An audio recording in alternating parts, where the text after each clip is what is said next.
నమస్కారం. దూరదర్శన్ యాదగిరి వార్తలకు స్వాగతం. నేను మీ రాజ్ కుమార్ దేశ్ముఖ్. ముందుగా వార్తల్లోని ప్రధాన అంశాలు. రెండో విడత ఫ్రంట్ లైన్ వారియర్లకు రేపటి నుంచి Covid vaccine. Municipal, revenue, police శాఖ సిబ్బందికి టీకా పంపిణీ. సాగునీటి శాఖ బడ్జెట్పై సీఎం కేసీఆర్ సమీక్ష. ప్రాజెక్టుల పూర్తికి ప్రణాళికలు సిద్ధం చేయాలని అధికారులకు ఆదేశం. ముగిసిన ఏరో ఇండియా వైమానిక ప్రదర్శన. ఏరోస్పేస్ రంగంలో పెట్టుబడులకు అవకాశాలు పెరిగాయన్న రాష్ట్రపతి రామ్నాథ్ కోవింద్. రాజ్యసభలో రాష్ట్రపతి ప్రసంగంపై ముగిసిన చర్చ. రైతుల ప్రయోజనాల కోసమే నూతన వ్యవసాయ చట్టాలు తెచ్చామన్న నరేంద్ర సింగ్ తోమర్. చెన్నై టెస్టులో తొలి రోజు పైచేయి సాధించిన ఇంగ్లాండ్. 3 వికెట్ల నష్టానికి 263 పరుగులు. కరోనా వ్యాప్తి పట్ల ప్రజలు అప్రమత్తంగా ఉండాలి. విధిగా మాస్క్ను ధరించడం, ఇతరులతో మాట్లాడేటప్పుడు కనీసం 6 అడుగుల భౌతిక దూరం పాటించాలి. తరచూ చేతులను శుభ్రంగా కడుక్కోవడం, వైద్యులు సూచించిన విధంగా ముందస్తు జాగ్రత్త చర్యలు పాటించడం ద్వారా కరోనాను నిరోధించవచ్చు. ఇక వార్తల్లోని వివరాలను చూద్దాం. రాష్ట్రంలో రెండవ విడతలో ఫ్రంట్ లైన్ వర్కర్లకు కోవిడ్ వ్యాక్సిన్ పంపిణీ రేపు ప్రారంభమవుతుంది. మొదటి విడతలో ఆరోగ్య సిబ్బంది వ్యాక్సిన్ తీసుకోగా రేపటి నుంచి మున్సిపాలిటీ, పోలీస్, పంచాయతీరాజ్, రెవెన్యూ శాఖలకు చెందిన సుమారు 1,87,000 మంది సిబ్బంది వ్యాక్సిన్ వేయించుకుంటారు. వీరితో పాటు సీఆర్పీఎఫ్, ఎన్డీఆర్ఎఫ్, ఎన్ఎస్జీ వంటి కేంద్ర సాయుధ పోలీస్ దళాలకు కూడా వ్యాక్సిన్ వేస్తారు. జనవరి 16న ఫ్రంట్ లైన్ వర్కర్లకు వ్యాక్సిన్ పంపిణీ ప్రారంభం కాగా నిన్నటి వరకు రాష్ట్రంలో 1,88,097 మంది వ్యాక్సిన్ వేయించుకున్నారు. వీరందరికీ కోవిషీల్డ్ టీకా ఇవ్వగా రేపటి నుంచి తీసుకునే లబ్ధిదారులకు కోవాక్సిన్ టీకా వేయనున్నట్టు ప్రజారోగ్య సంచాలకులు డాక్టర్ జి శ్రీనివాసరావు తెలిపారు. ప్రస్తుతం రాష్ట్ర వైద్య ఆరోగ్య శాఖ వద్ద 2.7 లక్షల డోసుల కోవాక్సిన్ టీకా అందుబాటులో ఉంది. పోలీస్, మున్సిపల్ సిబ్బందికి వ్యాక్సిన్ ఇస్తామని రాష్ట్ర వైద్య ఆరోగ్య శాఖ మంత్రి ఈటెల రాజేందర్ చెప్పారు. కేంద్ర ప్రభుత్వ సూచనల మేరకు రెండో దశ వ్యాక్సినేషన్ నిర్వహించేందుకు అన్ని ఏర్పాట్లు చేశామన్నారు. ఫ్రంట్ లైన్ వారియర్స్ కు తగ్గట్టుగా రెండో దశ వ్యాక్సినేషన్లో వీరికి ప్రాధాన్యం ఇస్తున్నట్టు తెలిపారు. కరోనా మహమ్మారిని తరిమికొట్టడానికి అనుగుణంగా ఫ్రంట్ లైన్ వారియర్స్ కు కోవాక్సిన్ వేసేందుకు వైద్య ఆరోగ్య శాఖ యంత్రాంగం కసరత్తులు చేస్తోంది. వచ్చే ఆర్థిక సంవత్సరం నుంచి ఆరోగ్యశ్రీ, ఆయుష్మాన్ భారత్ అమలు చేస్తామని తెలిపారు. హైదరాబాద్ నిమ్స్లో 500 ఐసీయూ వెంటిలేటర్ పడకలను, సికింద్రాబాద్ గాంధీ ఆసుపత్రిలో ఆర్గాన్ ట్రాన్స్ప్లాంటేషన్ చేసేందుకు ఏర్పాట్లు చేస్తున్నామని ఈటెల రాజేందర్ చెప్పారు. క్యాన్సర్ యూనిట్లకి అదేవిధంగా ఎంసీహెచ్ యూనిట్లకు కూడా వాళ్ళ కొంత ఇన్ఫ్రాస్ట్రక్చర్ కోసం సపోర్ట్ చేస్తామని చెప్పి వాటితో కోఆర్డినేట్ చేసుకుని రాబోయే కాలంలో ఈ వైద్య ఆరోగ్య శాఖ మరింత పటిష్టంగా పగడబందీగా చేసుకునే ప్రయత్నం చేస్తా ఉన్నాం. ఈ వైద్య ఆరోగ్య శాఖలో ఈ డాక్టర్లు పర్మనెంట్ గా ఉండేటువంటి ఆస్కారం ఉండదు. ఒక్కోసారి వాళ్ళు సొంత హాస్పిటల్ పెట్టుకొని పోవచ్చు, క్లినిక్ పెట్టుకొని పోవచ్చు, అమెరికా ఏదైనా ఇతర దేశాలకు పోయే ఆస్కారం ఉంటుంది, వేరే దగ్గర సర్వీస్ చేసుకునే ఆస్కారం ఉంటుంది. కాబట్టి అట్లాంటి ఖాళీలు సంవత్సరాల తరబడి ఉండకుండా ఎప్పటికప్పుడు నింపుకునేటువంటి ప్రయత్నం, డాక్టర్లకు షార్ట్ఫాల్ లేకుండా ఎప్పటికప్పుడు నింపుకునే ప్రయత్నం కూడా చేయాలని చెప్పి మేము భావిస్తా ఉన్నాం. అట్లా ఈ తెలంగాణ రాష్ట్రంలో ఇప్పటికే వైద్య రంగంలో కేరళ, తమిళనాడు తర్వాత 3వ స్థానం సంతరించుకున్నది. రాబోయే కాలంలో మరింత ఎఫెక్ట్గా పనిచేసి ఈ వైద్య రంగాన్ని పేద ప్రజానీకానికి ఉచితంగా అందించే ప్రయత్నం చేయడంలో అనేక రకాల ప్రయత్నాలు ఇలా కొనసాగుతాం. గతంలో ఎన్హెచ్ఎం కింద మాకు 1,400 కోట్లు ఇండికేట్ చేసినారు. ఈసారి కొంచెం దేశవ్యాప్తంగా కూడా హెల్త్ ఇన్ఫ్రాస్ట్రక్చర్ పెంచాల్సిన ఎక్కడ ఉందని చెప్పి వాళ్ళు బడ్జెట్లో చెప్పినారు. మాకు కొంచెం పాజిటివ్గా ఎక్కువ ఇస్తామనేటువంటి ఇండికేషన్ చేశారు. దాంట్లో బాగానే ఒక క్యాన్సర్ యూనిట్ లాంటిది కానీ, ఎంసీహెచ్ బ్లాక్స్ కానీ, కొన్ని జిల్లాలో ఉన్నటువంటి హాస్పిటల్ అప్గ్రేడ్ చేసుకునే దానికోసం కొంత ఇచ్చింది. మరి అవి ఏ రూపంలో వస్తాయి, ఎట్లా వస్తాయి అవి చూస్తే కానీ చెప్పలేము మాట. తెలంగాణ నీటిపారుదల శాఖపై ముఖ్యమంత్రి కేసీఆర్ సమీక్ష నిర్వహించారు. ప్రగతి భవన్లో జరిగిన ఈ సమీక్షా సమావేశంలో నీటిపారుదల శాఖ ముఖ్య కార్యదర్శి రజత్ కుమార్, ఈఎన్సీ మురళీధర్తో పాటు పలువురు అధికారులు పాల్గొన్నారు. సాగునీటి ప్రాజెక్టుల పురోగతిని అధికారులు ముఖ్యమంత్రికి వివరించారు. వచ్చే ఆర్థిక సంవత్సరంలో సాగునీటి ప్రాజెక్టులకు కేటాయించాల్సిన నిధులపై నివేదిక ఇవ్వాలని ముఖ్యమంత్రి అధికారులకు సూచించారు. వచ్చే ఏడాదిలోగా సాగునీటి ప్రాజెక్టులన్నీ పూర్తయి పంట పొలాలకు నీరందించే విధంగా ప్రణాళికలు సిద్ధం చేయాలని అధికారులను ఆదేశించారు. గావ్, గరీబ్, కిసాన్ అభివృద్ధికి నరేంద్ర మోదీ ప్రభుత్వం కృషి చేస్తోందని కేంద్ర వ్యవసాయ శాఖ మంత్రి నరేంద్ర సింగ్ తోమర్ అన్నారు. రాజ్యసభలో రాష్ట్రపతి ప్రసంగానికి ధన్యవాదాలు తెలిపే తీర్మానంపై జరిగిన చర్చలో తోమర్ మాట్లాడుతూ రైతు సంఘాల నేతలతో ప్రభుత్వం అనేకసార్లు చర్చలు జరిపిందని గుర్తు చేశారు. నూతన వ్యవసాయ చట్టాల్లో అభ్యంతరకరమైన అంశాలను తెలియజేయాలని తాను రైతు సంఘాల నేతలను కోరానని, ఇప్పటి వరకు ఎవరూ స్పందించలేదని అన్నారు. రైతులు తమ ఉత్పత్తులను మండీలలో కాకుండా దేశంలో ఎక్కడైనా అమ్ముకోవడానికి నూతన వ్యవసాయ చట్టాలు అవకాశాలు కల్పిస్తాయని చెప్పారు. రైతుల ప్రయోజనాలను పరిరక్షించడానికే కొత్త వ్యవసాయ చట్టాలు రూపొందించినట్టు తెలిపారు. మండీలకు సంబంధించిన చట్టాలను సవరించడానికి బదులు ప్రతిపక్షాలు ఏకంగా కొత్త వ్యవసాయ చట్టాలను రద్దు చేయాలని డిమాండ్ చేస్తున్నాయన్నారు. కోవిడ్ సంక్షోభ సమయంలో కూడా రైతులకు ప్రయోజనం కలిగించే రీతిలో కేంద్రం చర్యలు చేపట్టిందని తెలిపారు. గ్రామ పంచాయతీల బలోపేతం కావడానికి 2,80,000 కోట్ల రూపాయలు విడుదల చేసినట్టు తెలిపారు. और इसलिए इतनी बड़ी लोकतांत्रिक यात्रा और इतना बड़ा देश और उसकी प्रगति, उस मामले में ऐसा सोच न तो नरेंद्र मोदी जी का है और न ही नरेंद्र मोदी जी की सरकार का है और न आने वाले कल में रहेगा. लेकिन स्वाभाविक रूप से यह तो सच है कि जो काम नरेंद्र मोदी जी के कार्यकाल में होगा, जिस ऊर्जा से होगा, जिस गति से होगा, जिस पारदर्शिता से होगा, जिस दृढ़ संकल्प से होगा, तो उसका उल्लेख तो हम लोग भी करेंगे और आप भी हाउस में नहीं करोगे, लेकिन व्यक्तिगत बातचीत में तो आप सबको भी एहसास होगा ही कि ठीक हो रहा है. तो इसलिए इस प्रकार का सोच मुझे लगता है उपयुक्त नहीं है. प्रधानमंत्री नरेंद्र मोदी जी की सरकार गांव, गरीब और किसान के लिए पूरी तरह प्रतिबद्ध है और आने वाले कल में भी प्रतिबद्ध रहेगी. मैं गांव से ही अपनी बात को शुरू करना चाहता हूं. आपको ध्यान होगा जब 13वां फाइनेंस कमीशन आया था, उस समय फाइनेंस कमीशन की रिकमेंडेशन के अनुसार मंत्रिपरिषद जो तत्कालीन थी उसने मंजूर किया था कि देश की 2.5 लाख पंचायतों को 65,000 करोड़ रुपया 5 साल में मूलभूत की राशि उपलब्ध कराई जाएगी. मोदी जी की सरकार आई तो 14वें फाइनेंस कमीशन की रिपोर्ट आई. फाइनेंस कमीशन ने रिकमेंड किया कि पंचायतों को 2,292 करोड़ रुपया दिया जाना चाहिए. सरकार बनी थी.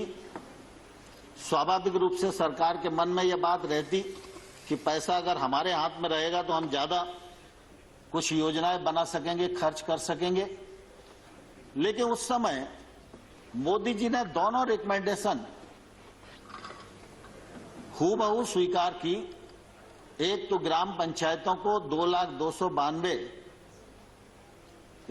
करोड़ रुपया ग्राम पंचायतों के लिए, और जो राज्यों को 32% दिया जाता था उसके स्थान पर 42%. और मुझे ध्यान है उस समय कैबिनेट में कई लोगों ने अपने अपने विचार रखे थे. तो मोदी जी ने कहा था कि देखिए, गांव का विकास करना है तो पैसा गांव में पहुंचना चाहिए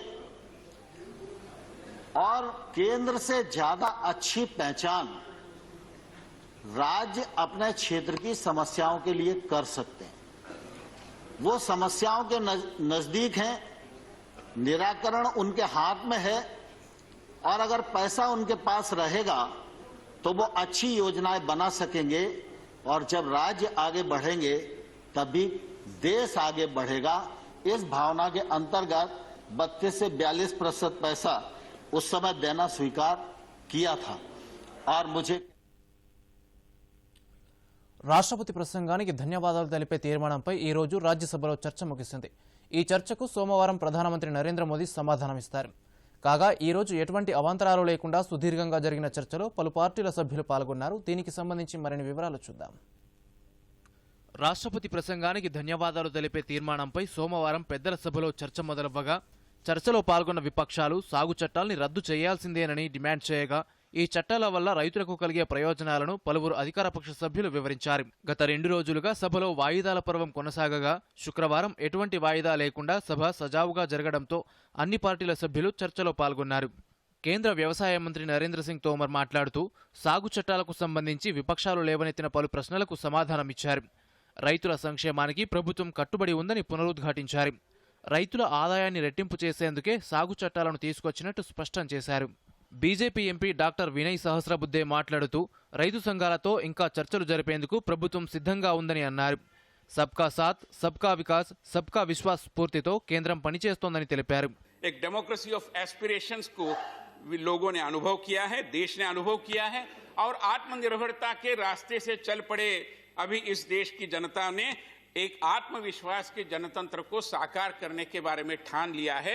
आदरणीय प्रधानमंत्री नरेंद्र मोदी जी के नेतृत्व में देश एक इसी दिशा को पकड़कर बड़ी तीव्र गति से आगे जा रहा है, जिसकी परछाई, जिसका रिफ्लेक्शन हमें आदरणीय राष्ट्रपति जी के भाषण में मिलता है. కాంగ్రెస్ ఎంపీ ఆనంద్ శర్మ మాట్లాడుతూ సాగు చట్టాలపై విస్తృత చర్చకు కేంద్రం సెలెక్ట్ కమిటీకి పంపలేదని ఆరోపించారు. సాగు చట్టాలను వెంటనే రద్దు చేయాలని డిమాండ్ చేశారు. पर कोविड के बाद, लॉकडाउन के बाद जो हालात बने हैं वो देश को मालूम है और उन लोगों को जिनके रोजगार गए, जिनकी दिहाड़ी गई, आमदनी गई, वो परिवार जो तबाह हो गए, वो व्यवसाय जो हमेशा के लिए बंद हो गए. ऐसी परिस्थितियों में जब भारत था तो किसानों को मजबूर किया गया अपने न्याय और अधिकार के लिए संघर्ष करने के लिए. ये जो परिस्थिति बनी है उसकी जिम्मेवार हिंदुस्तान की सरकार है. आगे बढ़ने से पहले अपनी ओर से, अपने दल की और तमाम लोगों की तरफ से श्रद्धांजलि पेश करना चाहता हूं उन 194 किसानों को जिन्होंने अपने प्राण दिए हैं संघर्ष के अंदर. मैं श्रद्धांजलि भारत के डॉक्टर्स को, कोरोना वॉरियर्स को भी देता हूं. ఎన్సీపీ నాయకుడు ప్రఫుల్ పటేల్ మాట్లాడుతూ కోవిడ్ కట్టడికి కేంద్ర రాష్ట్ర ప్రభుత్వాలు తీసుకుంటున్న చర్యలను వివరించారు. मैं समझता हूं कि अन्य किसी भी देश के अगर हम तुलना करें तो हम उस मामले में काफी बेहतर हैं. और पिछले जो 6 महीने में जिस तरह से कोरोना के ऊपर एक काबू डॉक्टर्स ने और मेडिकल प्रोफेशंस ने जो इस पे काबू लाने का काम किया है, इससे काफी इसमें हमारी आज मोर्टेलिटी रेट है 1% से भी कम आज नजर आ रही है. ये हमारे लिए एक समझता हूं कि समाधान का विषय है. और वैक्सीन प्रोग्राम भी लॉन्च हुआ है और हमारे लिए बहुत गर्व की बात है कि भारतीय कंपनीज. శివసేన ఎంపీ సంజయ్ రౌత్ చర్చలో పాల్గొంటూ సాగు చట్టాలపై ఏర్పడిన ప్రతిష్టంభనను తొలగించేందుకు కేంద్రం చర్యలు తీసుకోవాలని కోరారు. ఈ చట్టాలను 3 ఏళ్ల పాటు నిలిపివేయాలని బీఎస్పీ ఎంపీ సతీష్ చంద్ర మిశ్రా సూచించారు. जवानों को बंदूक लेकर खड़ा कर दिया है, पानी की बौछारें डाल रहे हैं, आंसू गैस के गोले छोड़ रहे हैं, उनका पानी बंद कर दिया, उनका खाना बंद कर दिया, यहां तक कि आपने शौचालय भी बंद कर दिए और ये भी नहीं सोचा कि उसमें महिलाएं भी हैं और ये ह्यूमन राइट्स का कितना बड़ा वायलेशन है. इसको आपको देखना चाहिए था. ఇంకా శిరోమణి అకాలీదళ్ నుంచి సర్దార్ సుఖ్దేవ్ సింగ్ తదితరులు చర్చలో పాల్గొన్నారు. Bureau report, Doordarshan news. సాగు చట్టాలను రద్దు చేయాలని డిమాండ్ చేస్తూ విపక్షాలు ఈ రోజు కూడా లోక్సభ కార్యకలాపాలకు అంతరాయం కల్పించాయి. ఈ సాయంత్రం 4 గంటలకు సభ సమావేశం కాగానే కాంగ్రెస్, డీఎంకే, టీఎంసీ, సమాజ్వాదీ, వామపక్షాల సభ్యులు పోడియం వద్దకు వెళ్లి సాగు చట్టాలపై నిరసన తెలిపారు. సభ సజావుగా జరిగేందుకు సహకరించాలని కోరుతూ speaker Om Birla Covid vaccine అభివృద్ధి చేసిన శాస్త్రవేత్తలను అభినందించారు. విపక్షాల నిరసనల మధ్య స్పీకర్ ప్రశ్నోత్తరాల సమయాన్ని చేపట్టారు. ఆరోగ్య శాఖకు సంబంధించి పలువురు సభ్యులు అడిగిన ప్రశ్నలకు ఆ శాఖ మంత్రి హర్షవర్ధన్ సమాధానమిస్తూ వ్యాక్సిన్ సరఫరా చేయాలని భారత్ను 22 దేశాలు కోరాయని చెప్పారు. ఇందులో 15 దేశాలకు ఇప్పటికే వ్యాక్సిన్ పంపించామని తెలిపారు. మరో 7 కోవిడ్ వ్యాక్సిన్లు అభివృద్ధి దశలో ఉన్నాయని హర్షవర్ధన్ తెలిపారు. కాగా విపక్షాల నిరసన కొనసాగడంతో సభ ముందుగా 6 గంటల వరకు, ఆ తర్వాత సోమవారానికి వాయిదా పడింది. बताना चाहता हूं कि इस समय 2 वैक्सीन को भारत में इमरजेंसी यूज के लिए ऑथराइजेशन दिया गया है. इसके अलावा 7 वैक्सीन को पर और भारत के अंदर काम हो रहा है, जिसमें से 3 वैक्सीन क्लिनिकल फेज के 3rd फेज में है ट्रायल के, 2 वैक्सीन जो है वो 1st और 2nd फेज में है और 2 vaccine advanced pre clinical phase के अंदर है. और जो उन्होंने कहा कि मार्केट के अंदर उपलब्ध कराने का ये समय समय पर जैसे जैसे इसकी आवश्यकता पड़ेगी, इसके बारे में एक्सपर्ट ग्रुप जो भी निर्णय करेगा उसकी जानकारी सारे देश को उचित समय पर दी जाएगी।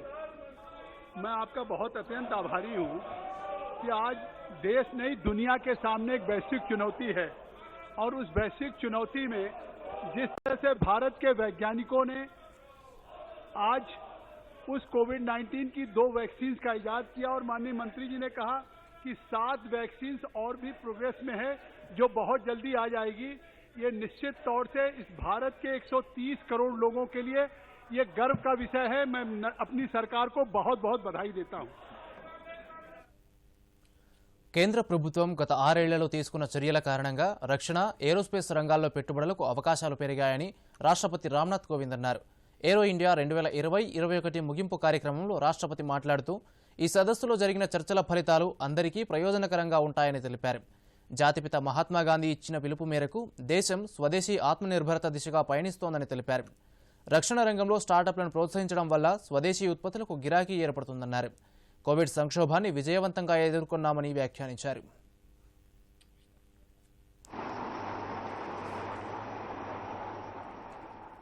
We reached out to our neighbors and assisted them with medical teams, medicines, as well as diagnostic kits, ventilators, masks, gloves, and other medical supplies.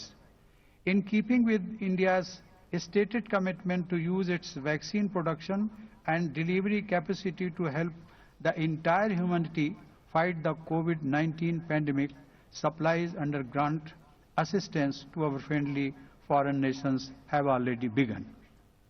Ladies and gentlemen, the Chiefs of the Air Staff Conclave was another highlight of this event.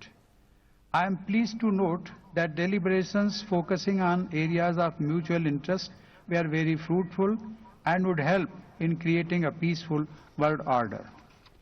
Startup Manthan, the annual event for defense startups, has also drawn significant attention. Innovations for Defense Excellence, that is IDEX, was launched in 2018 to encourage innovators, entrepreneurs, MSMEs, and startups to engage with the defense establishment and solve military challenges. Through this platform, many startups are developing new technologies and products for military use. This is helping us develop indigenous innovation and self-reliance in defense technologies. Aero India 2021 పేరుతో బెంగళూరులో 3 రోజుల పాటు జరిగిన air show విజయవంతమైందని రక్షణ మంత్రి రాజ్నాథ్ సింగ్ తెలిపారు. Air show ముగింపు కార్యక్రమంలో రాజ్నాథ్ సింగ్ మాట్లాడుతూ 3 రోజుల పాటు జరిగిన ఈ సదస్సులో రక్షణ పరికరాలను తయారు చేస్తున్న 540 కంపెనీలు పాల్గొన్నాయని చెప్పారు. వీటిలో 55 దేశాలకు చెందిన 80 కంపెనీలు కూడా ఉన్నాయని చెప్పారు. మొత్తం 121 ఎంఓయూలు కుదిరాయని తెలిపారు. ఉత్తరప్రదేశ్, తెలంగాణ రాష్ట్రాల్లో ఏర్పాటు చేయబోయే డిఫెన్స్ కారిడార్లపై సదస్సులు జరిగాయన్నారు. ఆత్మనిర్భర్ భారత్ నినాదంతో కేంద్ర ప్రభుత్వం స్వదేశీ ఉత్పత్తులను ప్రోత్సహిస్తోందని చెప్పారు. 2025 నాటికి $5 బిలియన్ రక్షణ ఉత్పత్తులను ఎగుమతి చేయాలని లక్ష్యంగా పెట్టుకుందని రాజ్నాథ్ సింగ్ చెప్పారు. 84 foreign companies from 55 nations. This is nothing part of a spectacles, and I must add that 121 MOUs, 19 transfer of technology, 4 handing over, 18 product launch, and 32 major announcements is the vindication that Aero India 2021 has been a grand success. And icing on this cake is rupee 203 crore worth of orders backed by 45 MSMEs during the Aero India 21. This has been possible only because of the event was organized both physically and virtually. In this event, a huge India pavilion shows India's strong presence in the world of defense and aerospace. Our indigenous and collaborative technology demonstrated in it is important for the progress of aviation sector in both strategic and social spheres, not only in the present but also in the future. This bodes well not only for the security and development of our nation, but also for the entire region. ఆర్థిక వ్యవస్థ రెండంకెల వృద్ధి rate సాధించేందుకు 2021-22 budget తోడ్పడుతుందని మాజీ కేంద్ర మంత్రి రాజ్యసభ సభ్యులు సురేష్ ప్రభు అన్నారు. హైదరాబాద్లో బీజేపీ రాష్ట్ర శాఖ ప్రధాన కార్యాలయంలో మరో మాజీ కేంద్ర మంత్రి సుజనా చౌదరితో కలిసి ఆయన మీడియా సమావేశంలో పాల్గొన్నారు. ఈ సందర్భంగా మాట్లాడుతూ కోవిడ్ నేపథ్యంలో ప్రవేశపెట్టిన కొత్త బడ్జెట్ చారిత్రక బడ్జెట్ అని సురేష్ ప్రభు అభివర్ణించారు. రైతుల ఆదాయాన్ని రెట్టింపు చేసే దిశలో వ్యవసాయ రంగ అభివృద్ధికి ఇందులో చర్యలు తీసుకున్నారని పేర్కొన్నారు. వ్యవసాయ రుణాలకు 16.5 లక్షల కోట్లు కేటాయించి రైతుల సంక్షేమం పట్ల నిబద్ధతను ప్రభుత్వం చాటి చెప్పిందని సురేష్ ప్రభు తెలిపారు. Which goes to the farmers, that goes through NABARD.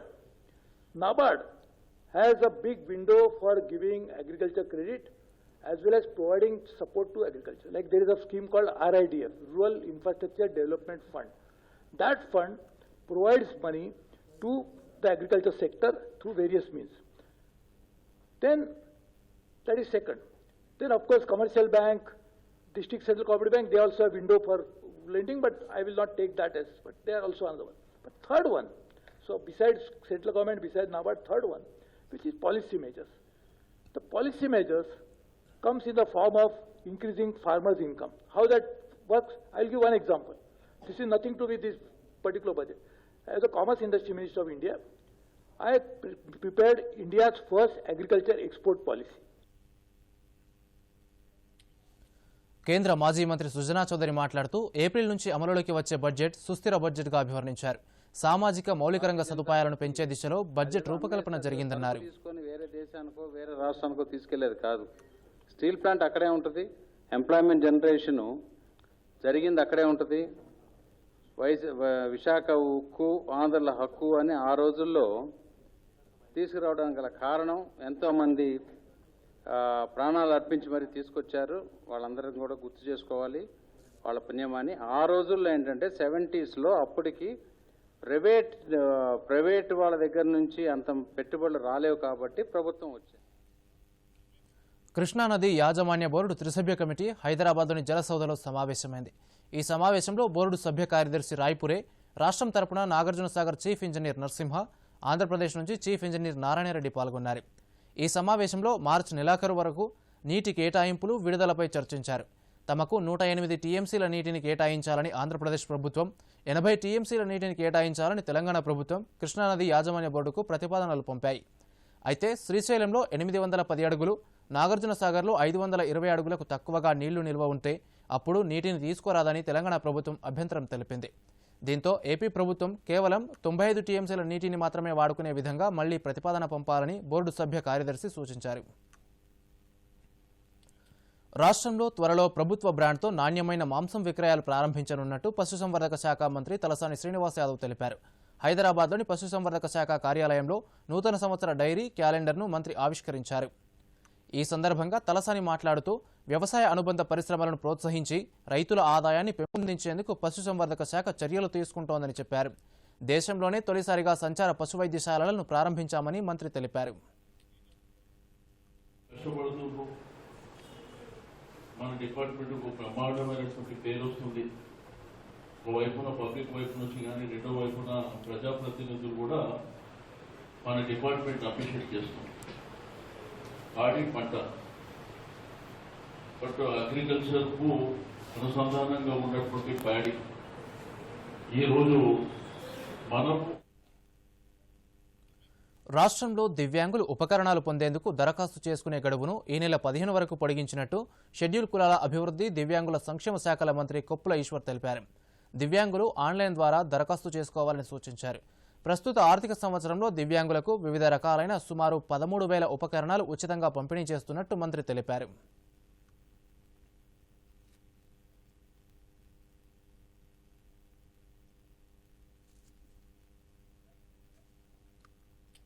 Bhadradri Kothagudem జిల్లాలోని 141వ బెటాలియన్ సిఆర్పీఎఫ్ జవాన్లు భద్రాచలంలోని ప్రభుత్వ వైద్యశాల ప్రాంగణంలో స్వచ్ఛ భారత్ కార్యక్రమాన్ని నిర్వహించారు. వైద్యశాల ప్రాంగణంలోని చెత్తా చెదారాన్ని శుభ్రం చేసి పిచ్చి మొక్కలను, వ్యర్థాలను తీసివేశారు. ఈ సందర్భంగా సిఆర్పీఎఫ్ జవాన్లు మాట్లాడుతూ ప్రధాని నరేంద్ర మోదీ ఇచ్చిన స్వచ్ఛ భారత్ పిలుపునకు స్ఫూర్తి పొంది ఈ కార్యక్రమాన్ని చేపట్టినట్టు తెలియజేశారు.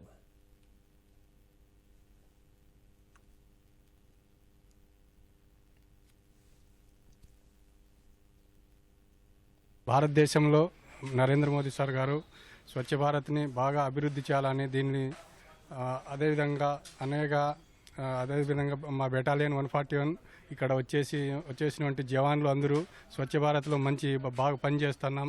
जो हमारे पीएम मोदी जी श्री नरेंद्र मोदी जी के द्वारा जो स्वच्छ अभियान जो चलाया जा रहा है, हम लोग 141 बटालियन के हैं.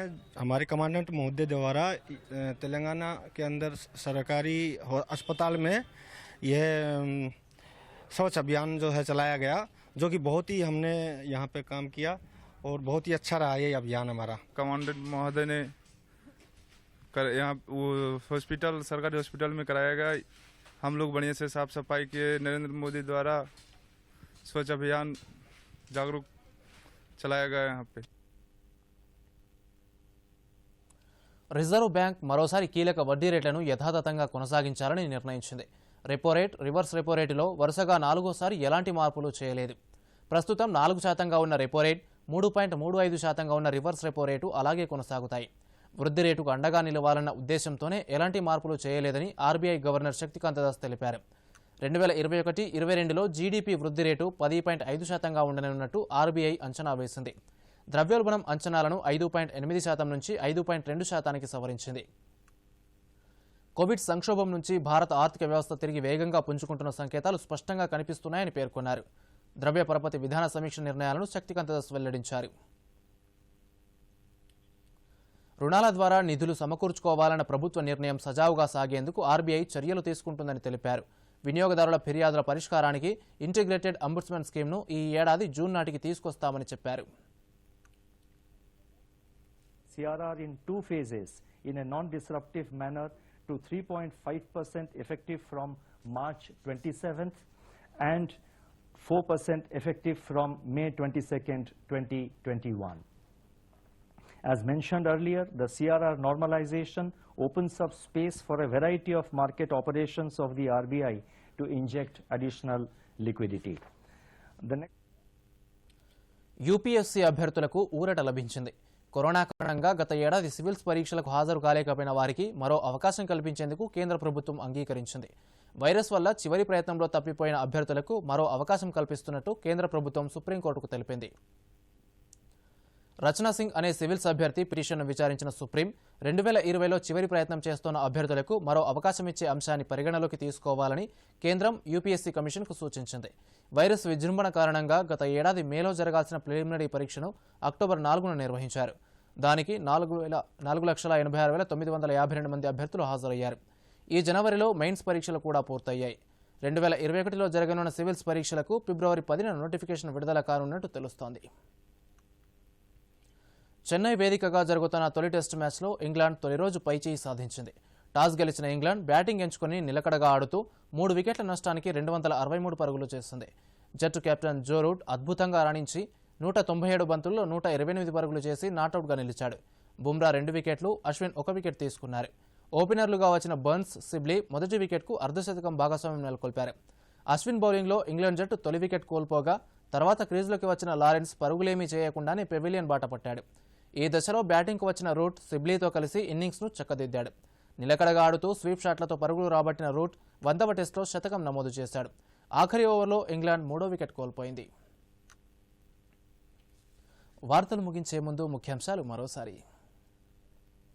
దూరదర్శన్ యాదగిరి వార్తలను ఇప్పుడు సోషల్ మీడియాలో కూడా చూడవచ్చు. యూట్యూబ్ అయితే డీడీ న్యూస్ తెలంగాణ, ట్విట్టర్ వేదిక అయితే DD news Telangana @DD Yadagiri news, మరి ఫేస్బుక్లో అయితే డీడీ న్యూస్ తెలంగాణలో చూసి సబ్స్క్రైబ్ చేసి లైక్ చేయండి, షేర్ చేయండి. రెండో విడత ఫ్రంట్ లైన్ వారియర్లకు రేపటి నుంచి Covid vaccine. Municipal, revenue, police శాఖ సిబ్బందికి టీకా పంపిణీ. సాగునీటి శాఖ బడ్జెట్పై సీఎం కేసీఆర్ సమీక్ష. ప్రాజెక్టుల పూర్తికి ప్రణాళికలు సిద్ధం చేయాలని అధికారులకు ఆదేశం. ముగిసిన ఏరో ఇండియా వైమానిక ప్రదర్శన. ఏరోస్పేస్ రంగంలో పెట్టుబడులకు అవకాశాలు పెరిగాయన్న రాష్ట్రపతి రామ్నాథ్ కోవింద్. రాజ్యసభలో రాష్ట్రపతి ప్రసంగంపై ముగిసిన చర్చ. రైతుల ప్రయోజనాల కోసమే నూతన వ్యవసాయ చట్టాలు తెచ్చామన్న నరేంద్ర సింగ్ తోమర్. చెన్నై టెస్టులో తొలి రోజు పైచేయి సాధించిన ఇంగ్లాండ్ 3 వికెట్ల నష్టానికి 263 పరుగులు.